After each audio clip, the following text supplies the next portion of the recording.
शिरोमणि श्री गुरु रविदास महाराज की 650वीं जन्म जयंती पर मुख्यमंत्री डॉक्टर मोहन यादव ने किया नमन। मुख्यमंत्री ने इस अवसर पर पौधारोपण भी किया। संत रविदास का नाम संस्था से जुड़ने से 650वें जन्म वर्ष में उन्हें याद करें। आध्यात्मिक, समाज सुधार और कौशल के साथ जीवन जीने की कला में काम किया।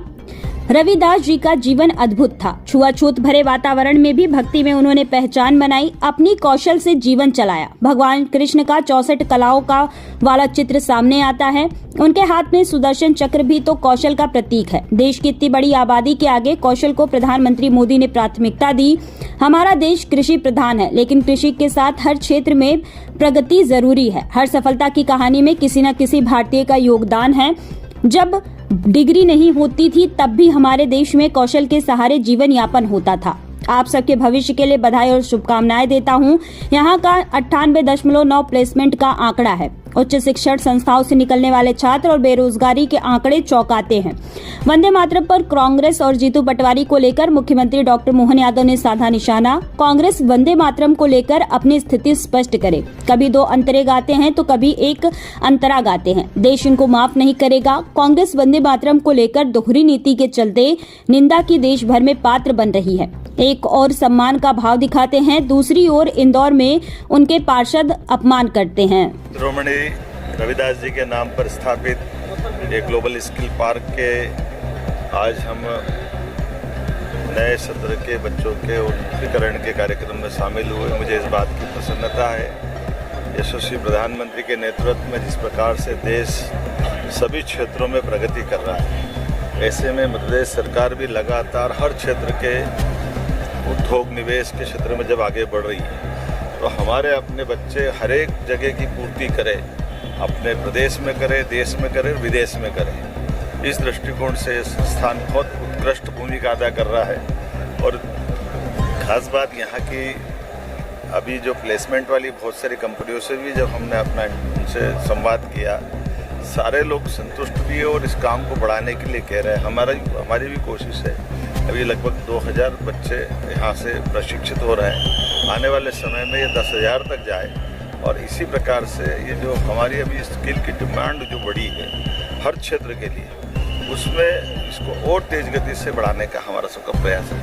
सर, अभी वंदे मातरम को लेकर जीतू पटवारी जी से भी आज कई बार सवाल ये स्किल की बात गाएंगे कि नहीं गाएंगे, लगातार बोल रहे हैं। कांग्रेस ने क्या किया देश के लिए, हमें सिकारी की क्या कांग्रेस देश को? देखिए, बड़े दुर्भाग्य के साथ कहना पड़ेगा, कांग्रेस वंदे मातरम को लेकर लगातार अपनी दोहरी नीति के कारण से देश में लगातार निंदा की पात्र बन रही है। एक तरफ वो वंदे मातरम के सम्मान के प्रति भी असम्मान का भाव दिखाते हैं, दूसरी तरफ इंदौर जैसे स्थान पर नगर पालिका निगम इंदौर में उनके पार्षदों ने जो वंदे मातरम का अपमान किया और उस पर उनने कोई कार्रवाई न करके वंदे मातरम के प्रति अपनी भावना का प्रकटीकरण किया। और अभी ये 2 अंतरे गाएंगे, एक अंतरा गाएंगे, पता नहीं क्या करेंगे, लेकिन देश उनको माफ नहीं करने वाला। वंदे मातरम की 150वीं जयंती के अवसर पर यशस्वी प्रधानमंत्री श्रीमान नरेंद्र मोदी जी द्वारा लाल किले के राष्ट्रगान के साथ राष्ट्रगीत को गा करके वंदे मातरम के उस उद्घोष को पुनर्प्रतिष्ठित करने के लिए, जिसके बलबूते पर हजारों क्रांतिकारियों ने इस देश के लिए अपने प्राण तक उत्सर्ग कर दिए, ऐसे में उस पवित्र गीत को लेकर के जो भावना है, कांग्रेस को स्थिति स्पष्ट करना चाहिए, देश से माफी मांगना चाहिए। निवेश को लेकर बहुत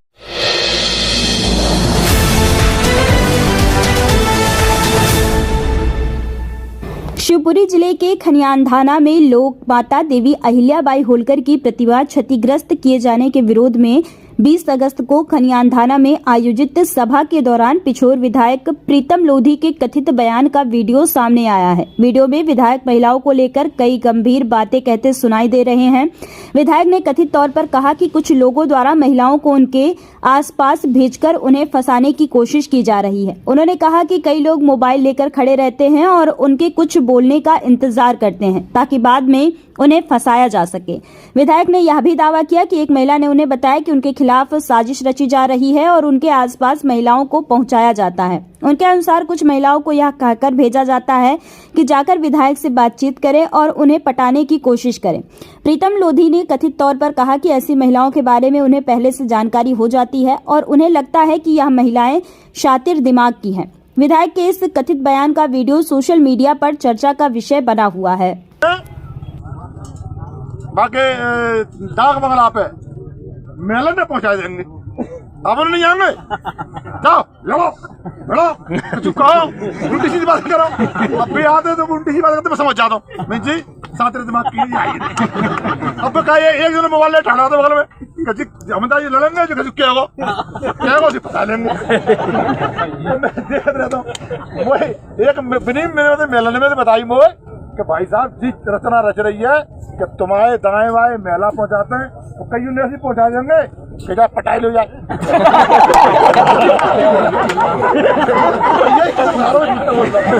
सारे सारे छत्तर लगवा राके से क्यों पहुंचा दे मेरे राके जी बेटा होशियार रही हूँ अगर कहीं गया हुआ तो हनुमान चालीसा का पाठ शुक्रवार और हनुमान चालीसा का पाठ अंदर गौशाला में चल रहा है, इसको लेकर हम तो प्रत्येक शुक्रवार को हनुमान चालीसा का पाठ करते हैं और करते रहेंगे, क्योंकि हमें सूर्योदय से सूर्यास्त तक पूजा का जो अधिकार हिंदू समाज को मिला है उसी के तहत हम पूजा पाठ कर रहे हैं।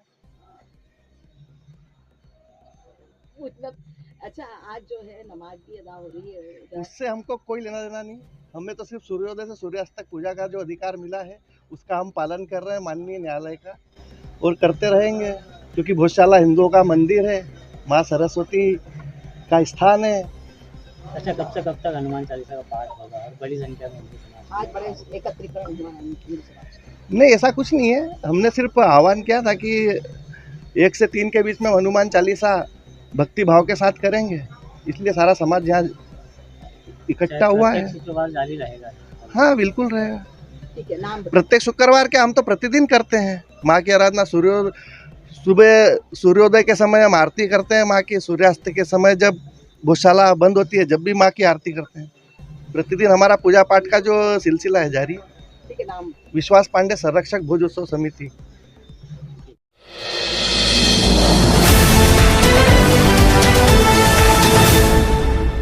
भोपाल में एबीवीपी कार्यकर्ताओं ने डीआरआई कार्यालय में गुरुवार देर शाम मचाया था उत्पात। एबीवीपी कार्यकर्ताओं पर बोले नेता प्रतिपक्ष उमंग सिंघार। विद्यार्थी परिषद के कार्यकर्ताओं को अब युवाओं शिक्षकों की याद आ रही है। बीजेपी सरकार में 70,000 से ज्यादा शिक्षक सड़कों पर हैं। आपकी सरकार में ग्राम पंचायतों के कंप्यूटर ऑपरेटर सड़कों पर हैं। 13% पर होल्ड पर हैं। आपकी सरकार है, तत्काल आदेश आप निकलवा सकते हैं। बढ़ते शक्कर के दामों पर बोले नेता प्रतिपक्ष उमंग सिंघार। सरकार पर कसा है, भारतीय जनता पार्टी की सरकार अनपढ़ है। डॉलर बचाने के लिए एथेनॉल देश के अंदर बनाने की बात बीजेपी ने कही। जब इथेनॉल बनाना शुरू हुआ तो युवाओं की गाड़ियां खराब होनी शुरू हुई। 10 साल के बाद शक्कर बाहर से इंपोर्ट करना पड़ रहा। पहले आप डॉलर बचाने के लिए डीजल पेट्रोल इंपोर्ट की बात करते थे। रक्षाबंधन, दिवाली, इन त्योहारों पर मिठाई महंगे हो जाएगी, लोग मुंह मीठा नहीं कर पाएंगे।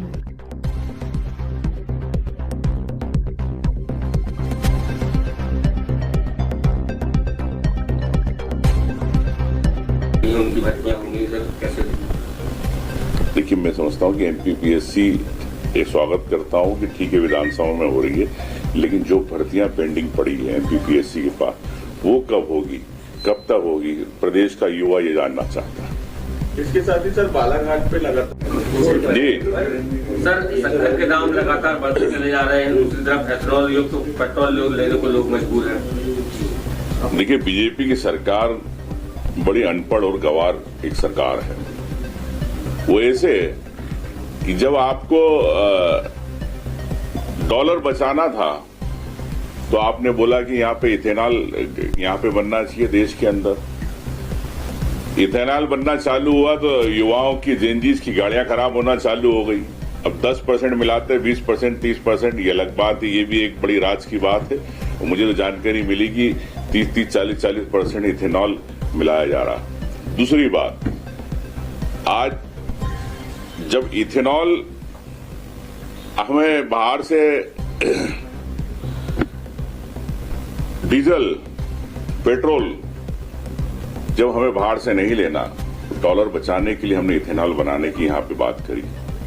ये कैसी पॉलिसी बनी? आज 10 साल के बाद शक्कर आपको इंपोर्ट करना पड़ रही बाहर से। मतलब पहले आप डॉलर बचाने के लिए डीजल पेट्रोल इंपोर्ट की बात करते थे और आज शक्कर कर रहे हो, तो बात तो एक ही हो गई। तो आज आपने युवाओं की गाड़ियां भी खराब करी और त्योहार पे मूड खराब किया। तो त्योहार पे जितने भी है हमारे धार्मिक लोग, जो रक्षाबंधन आ रही है, दिवाली आ रही है, लगता है मिठाई महंगी हो जाएगी, मिठाई मुंह मीठा नहीं कर पाएंगे। सर एमपीपीएससी से सीरियस मौत का सिलसिला है वो लगातार बढ़ते हुए नजर आया। कल भी कुछ बच्चे बीमार पड़े। सरकार असंवेदनशील है।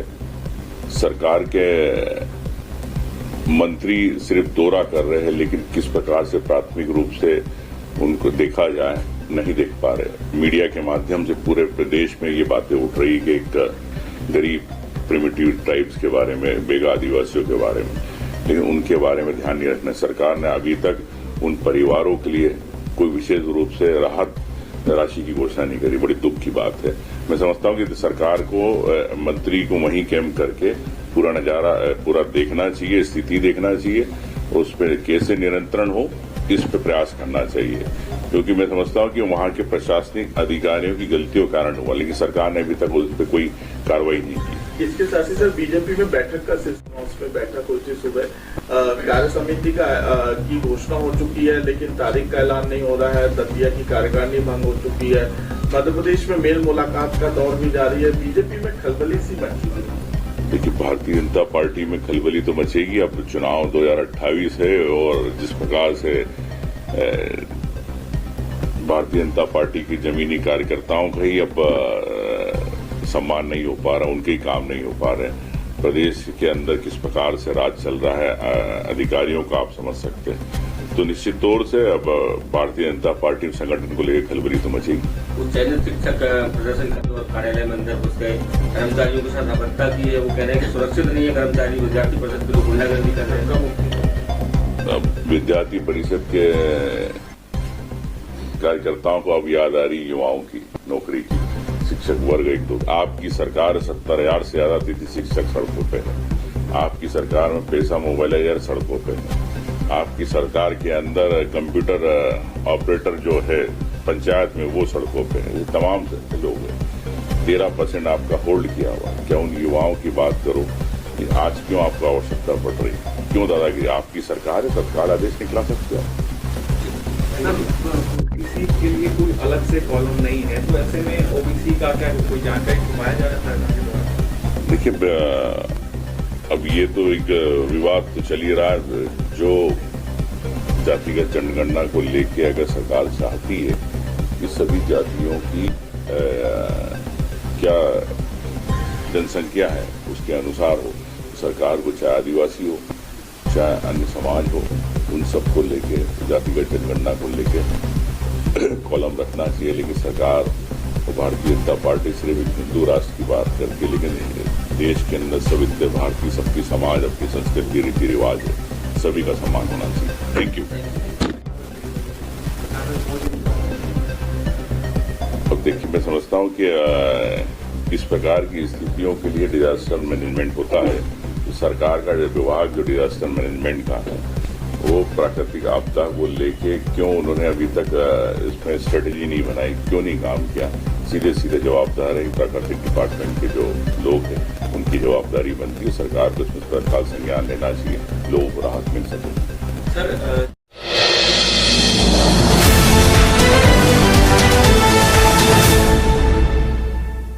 पार्टी में जिला अध्यक्षों और संभाग प्रभारियों की नियुक्ति की प्रक्रिया लगातार बिना किसी रुकावट के चल रही है। उन्होंने कहा कि भाजपा में बूथ स्तर तक कार्यकर्ताओं की मजबूत संरचना पहले से मौजूद है और अब उनकी जिम्मेदारियों में बदलाव किया जा रहा है। आने वाले समय में मंडल और बूथ स्तर तक सभी कमेटियां और प्रकोष्ठ पूरी ऊर्जा के साथ सबके सामने होंगे। विपक्ष द्वारा महिलाओं के बजट और महंगाई पर उठाए जा रहे सवालों पर पलटवार करते हुए कहा कि भाजपा सरकार ने महिलाओं की आर्थिक स्थिति की जो चिंता की है वह विपक्ष ने कभी नहीं की। लाडली बहना योजना के तहत बढ़ाई गई राशि बहनों के लिए रक्षाबंधन का उपहार भी है और आवश्यकता के समय उनके हाथों में सीधी आर्थिक सहायता भी सुनिश्चित करती है। विपक्ष पर निशाना साधते हुए कहा कि विपक्ष दशकों से केवल गरीबी हटाओ का नारा देता रहा और महंगाई का मुद्दा उठाता रहा, लेकिन पहले एक में से केवल 10 पैसे ही जनता तक पहुंचते थे। प्रधानमंत्री नरेंद्र मोदी द्वारा जनधन खाते खुलवाए जाने के बाद अब पूरी राशि बिना किसी बिचौलिए के सीधे लाभार्थियों के खातों में ट्रांसफर होती है।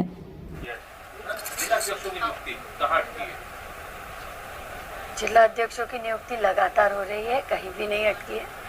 और जिस प्रकार से हमारी 2 सूचियां जारी हो चुकी हैं, आगे भी हमारी सूचियां जारी होती जा रही।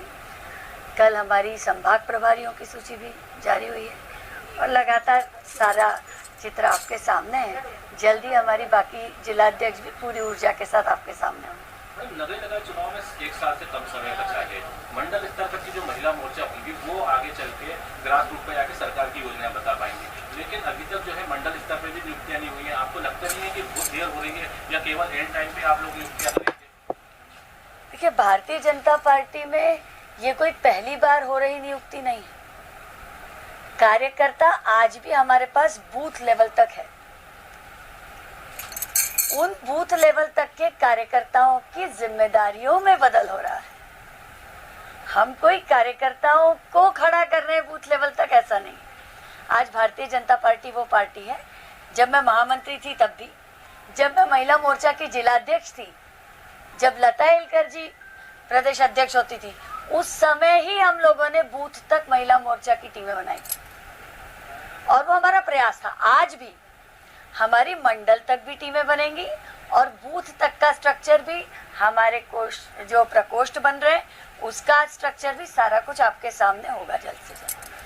एक और सवाल, जिस प्रकार से तमाम सरकार की योजनाएं चलती है, लेकिन कई चीजें ऐसी होती हैं जो महिलाओं से रिलेटेड होती है या महंगाई से रिलेटेड होती है, तो ऐसे में क्या रहेगा? क्योंकि विपक्ष बार बार हमलावर होता है, वो कहता है कि महंगाई बढ़ रही है और सरकार महंगाई रोकने में नाकाम होती है। किचन जो होता है वो महिलाओं का खासतौर से इफेक्ट होता है। तो महिलाएं कार्यकर्ता किस प्रकार से जाके आम जनता को बता पाएंगे, कैसे आप लोग उसका जो हमला कर रही है विपक्ष, उसको कैसे रोक पाएंगे आप लोग? देखिए, ऐसा है कि महिलाओं की बजटिंग की जहां तक चिंता है, तो वो जो मध्य प्रदेश में भाजपा की सरकार ने की है, वो चिंता आज सवाल खड़ा करने वाले विपक्ष ने कभी नहीं की। आज यदि हम लाडली बहना में जो इंक्रीज लाडली बहना की राशि में हुआ है, यदि उसकी बात कहें, हम उसको एक तरह से रक्षाबंधन का उपहार भी बोल सकते हैं बहनों के लिए, लेकिन कहीं न कहीं उनके हाथ को पैसा देना और कभी किसी आवश्यकता के समय पर उनके हाथ में पैसा हो, उस स्थिति में हो, इस पर चिंता करने का काम यदि किसी ने किया तो भारतीय जनता पार्टी ने किया। रहा सवाल महंगाई का, तो पीढ़ियों से कांग्रेस महंगाई का मुद्दा उठाती रही है, गरीबी हटाओ का नारा देती रही है, लेकिन ये भी बात सबके सामने है कि 1 रुपए से 10 पैसा लोगों तक पहुंच पाता था।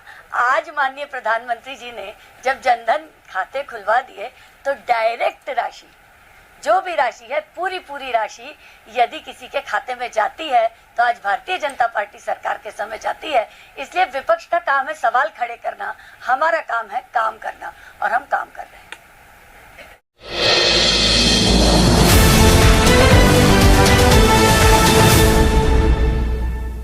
भोपाल के तलैया थाना क्षेत्र में हुए सनसनीखेज रेहान मर्डर केस में पुलिस की त्वरित और सख्त कार्रवाई लगातार जारी है। मामले की तह तक पहुंचने और अदालत में आरोपियों को कड़ी सजा दिलाने के मकसद से तलैया पुलिस ने अपनी तफ्तीश तेज कर दी। इसी कड़ी में मुस्लिम टीम पूरी मुस्तैदी और भारी सुरक्षा बल के साथ दोनों मुख्य आरोपियों को इस्लामपुरा स्थित उनके घर लेकर पहुंची। तलैया पुलिस का मुख्य फोकस इस जघन्य हत्याकांड में मजबूत फॉरेंसिक और भौतिक साक्ष्य जुटाना है। पुलिस अधिकारियों ने आरोपियों की निशानदेही पर उनके घर के चप्पे चप्पे की गहन तलाशी ली ताकि वारदात को इस्तेमाल किए गए हथियार और अन्य अहम सुराग बरामद किए जा सके। पुलिस का यह पेशेवर रुख साफ दर्शाता है कि मामले में किसी भी स्तर पर ढिलाई नहीं बरती जा रही। कार्रवाई के दौरान इस्लामपुरा क्षेत्र में सुरक्षा के चाक चौबंद इंतजाम रहे, जिससे कानून व्यवस्था पूरी तरह नियंत्रण में रही। पुलिस अधिकारियों का कहना है कि वे बिना किसी दबाव के निष्पक्ष व साक्ष्य आधारित जाँच कर रहे हैं।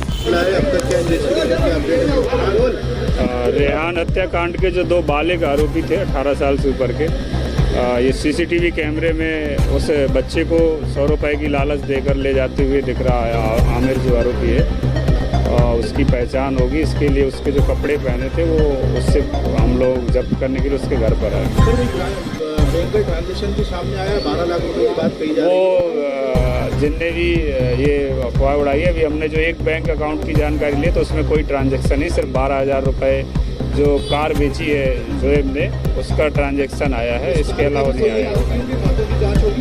हाँ, सभी की होगी। और वैसी अभी तक जानकारी के हिसाब से ये नाबालिग हैं, इनके तो खाते ही नहीं शायद खुले हैं। सर, उस कार की उसकी कार की भी जांच करें। कार को चूँकि वो कबाड़ में बेचकर कट चुकी है तो उसकी हम लोग जांच कर रहे हैं।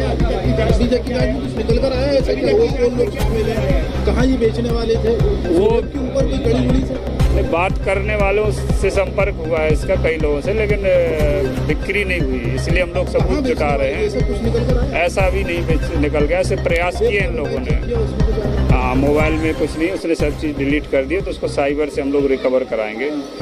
और प्रयास किए इन लोगों ने, कहीं बिक्री नहीं हो पाया। नहीं, अभी इन्वेस्टिगेशन चलेगी, क्योंकि अभी जो हमारे 5 आरोपी थे, पहले हमारा मूल कर्तव्य कि इन 5 आरोपियों के संबंध में इन्वेस्टिगेशन करके इनको माननीय न्यायालय पेश करके और जेल दाखिल कराएं, उसके बाद आगे की विवेचना पर भी ध्यान देंगे। हाँ, हमारे गोताखोर है आसिफ भाई और फैजुल्ला, मैं उनका शुक्रिया भी कहूँगा कि सबसे पहले आसिफ भाई ने ही डेड बॉडी देखी और निकाली भी। उसके बाद पुलिस के इन्वेस्टिगेशन में जब हमें कुछ तलाश की ज़रूरत पड़ी तो उन्होंने पूरा योगदान दिया है।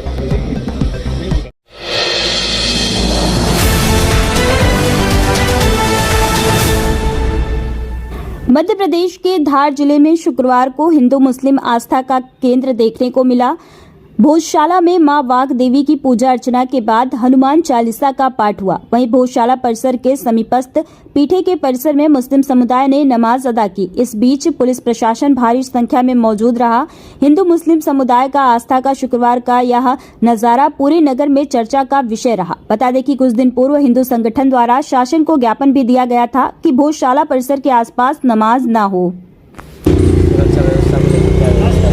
देखिए, जैसा कि आपको विदित है, माननीय सर्वोच्च न्यायालय के द्वारा जो अंतरिम आदेश दिया गया था, जिसमें नमाज कराने को लेकर जो 612 सर्वे क्रमांक पर हुआ था, उसी आदेश के पालन में प्रत्येक शुक्रवार की तरह शुक्रवार भी शांतिपूर्वक नमाज अदा की गई है। इसको देखते हुए शहर में पर्याप्त सुरक्षा व्यवस्था लगाई गई है। हमने भोजशाला के आसपास जो इनर गार्डन है उस पर भी सुरक्षा व्यवस्था लगाई थी। साथ ही सीसीटीवी, ड्रोन और मोबाइल पेट्रोलिंग और मोटरसाइकिल पेट्रोलिंग के माध्यम से भी शहर में लगातार भ्रमण किया जा रहा है। वर्तमान में किसी प्रकार की कोई कानून व्यवस्था की स्थिति नहीं है।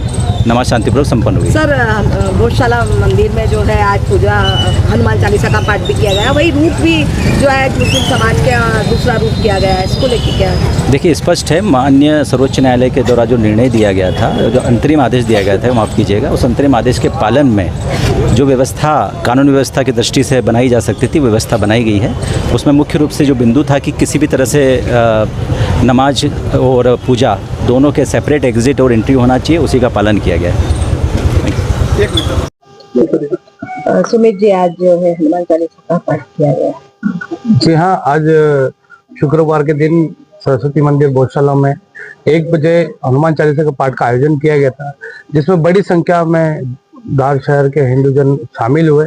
हनुमान चालीसा का 11 बार पाठ हुआ, आरती हुई। अच्छा, आपके पीछे सुबह 6 नंबर पर नमाज दी जाती थी और यहाँ नमाजी जो है भारी सुरक्षा के बीच में पहुंचे। इस दौरान यदि कभी आमना सामना हो जाता है तो फिर इसके लिए क्या कुछ समिति के? देखिए, इस समस्या के लिए पूर्व में भी इस प्रकार की स्थिति बनी थी।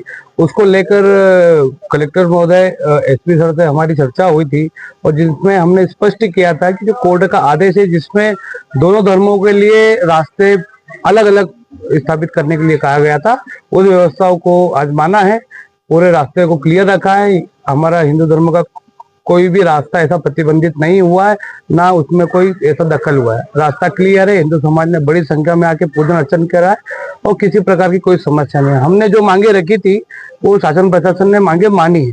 अच्छा, आज शुक्रवार के दिन आप लोगों ने हनुमान चालीसा का आह्वान किया, इसको लेके क्या? बिल्कुल, आज हनुमान चालीसा का पाठ का आयोजन किया गया था। क्योंकि सरस्वती माता का दिन शुक्रवार ही है, तो हिंदू समाज ने बड़ी संख्या में यहाँ पर आके हवन पूजन किया है, हनुमान चालीसा का पाठ किया है। नाम होता है सुमित चौधरी, भोज उत्सव समिति महामंत्री।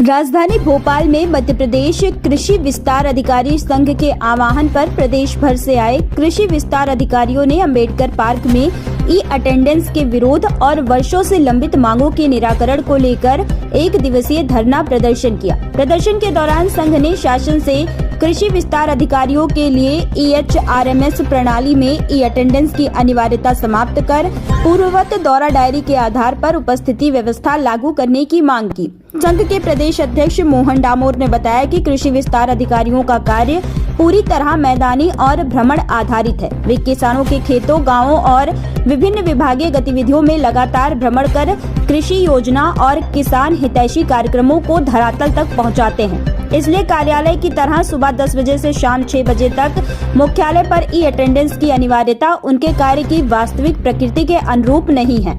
इस दौरान संघ की ओर से मुख्यमंत्री एवं कृषि मंत्री के नाम ज्ञापन प्रस्तुत किया गया। संघ ने कृषि विस्तार अधिकारी संवर्ग को वर्तमान 2400 ग्रेड पे के स्थान पर 2800 ग्रेड पे देने, अतिरिक्त केंद्र का भत्ता 500 से बढ़ाकर 5000 प्रतिमाह करने और पटवारी के समान 4000 प्रतिमाह एग्री स्टेक भत्ता देने की मांग भी प्रमुखता से रखी। संघ के प्रांताध्यक्ष मोहन डामोर ने कहा कि कृषि विस्तार अधिकारी किसानों के हित में पूरी निष्ठा और जिम्मेदारी के साथ काम कर रहे हैं तथा शासन को उनकी जायज मांगों पर सकारात्मक और सहानुभूति पूर्वक विचार करते हुए शीघ्र निर्णय लेना चाहिए।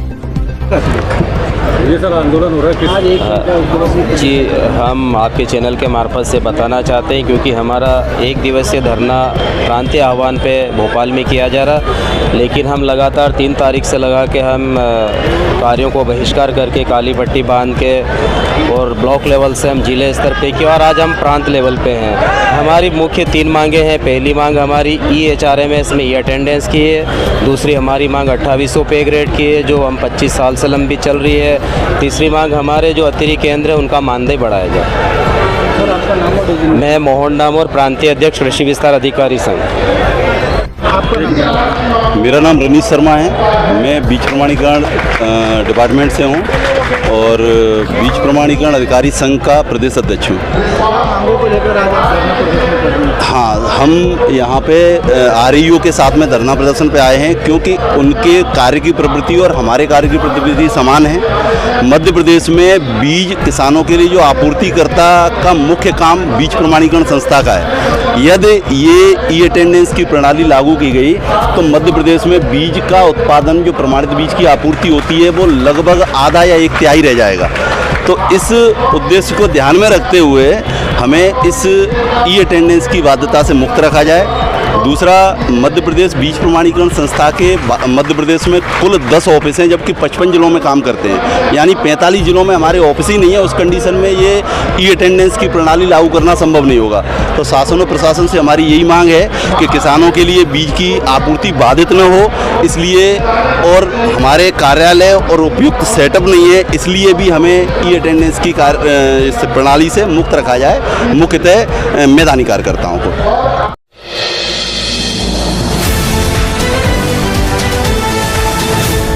मंडियों के विस्तार को लेकर संयुक्त मोर्चा ने MD का किया धन्यवाद। मंडियों के विस्तार और विकास को लेकर लंबे समय से किए जा रहे प्रयासों के सकारात्मक परिणाम सामने आने के बाद आज मुख्यालय में संयुक्त मोर्चा की टीम द्वारा MD से मुलाकात कर उनका आभार व्यक्त किया गया। इस अवसर पर संयुक्त मोर्चा के पदाधिकारियों और सदस्यों ने MD को गुलदस्ता भेजकर धन्यवाद ज्ञापित किया।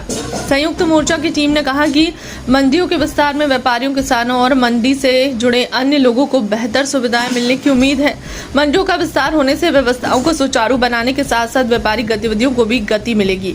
टीम ने MD के समक्ष मंडियों से जुड़े विभिन्न मुद्दों और आवश्यकताओं पर भी चर्चा की। इस दौरान मंडी व्यवस्थाओं का और बेहतर बनाने, व्यापारियों और किसानों को सुविधा उपलब्ध कराने और आने वाले समय में विकास कार्यों को प्राथमिकता के साथ आगे बढ़ाने को लेकर सकारात्मक चर्चा हुई।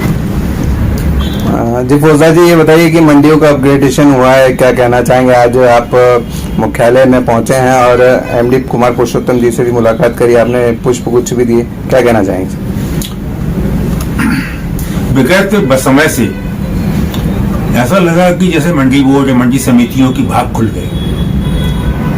आज तक जो काम वर्षों से हमारे लंबित थी, पेंडिंग थी, वो सारे काम हमारे धीरे धीरे हो रहे हैं, जिसमें मूल रूप से शुरुआत हुई हमारी आरक्षण निधि जो 10% थी, जिसके कारण मंडियों को पेंशन नहीं मिल पा रही थी, कर्मचारियों को मंडी बोर्ड के कर्मचारी पेंशन नहीं मिल पा रही थी, उसको बढ़ा के 15% करके और 5% अधिकार एमडी को देके कुल 20% आरक्षण निधि किए जाने से आज स्थिति ये है कि हम लोगों को मंडी बोर्ड या मंडी समिति के कर्मचारियों को पेंशन और उसके संबंध जो भी भुगतान है वो यथा समय मिलते रहे। इसके बाद हमारे यहाँ हुआ जो मुख्य काम था, पहले उच्च प्रभार का हम करके बैठे ही थे और शासन की नीति आ गई कि आपको आपका वो करना, प्रमोशन करना, पदोन्नति करना। हम लोगों ने